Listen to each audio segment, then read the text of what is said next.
15-ші сөз. Ақылды кісі мен ақылсыз кісінің, менің білуімше, бір белгілі парқын көрдім. Әуелі пенде адам болып жаратылған соң, дүниеде ешбір нәрсені қызық көрмей жүре алмайды. Сол қызықты нәрсесін іздеген кезі өмірінің ең қызықты уақыты болып ойында қалады. Сонда есті адам орынды іске қызығып, құмарланып іздейді екен дағы, күнінде айтса құлақ, ойланса көңіл сүйсінгендей болады екен.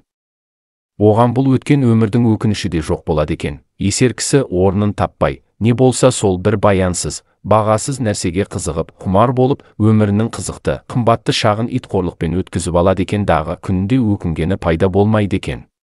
Жастықта бұл қызықтан соң және бір қызық тауып алатын кісімсіп, жастығы тозбастай, буыны босамастай көріп жүріп, бірер қызықты қуғанда-ақ мойны қатып, буыны құрып, екінші талапқа қайрат қылуға жарамай қалады екен. Үшінші, әрбір нәрсеге қызықпақтық.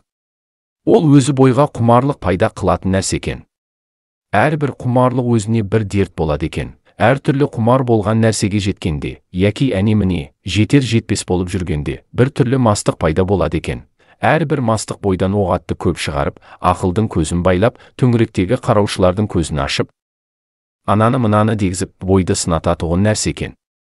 Сол уақытта есті кісілер үлкен есі шықпай, ақылды қолдан жібермей, бойын сынатпай жүріп ізденеді екен.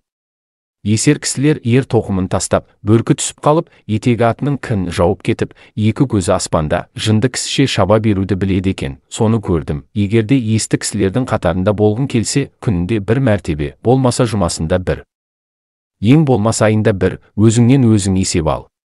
Сол алдыңғы есеп алғаннан бергі өмірді қалай өткіздің екен? Не білімге, не ахиретке, не дүниеге жарамды, күнінде өзің өкінбестей қылықпен өткізіппісің?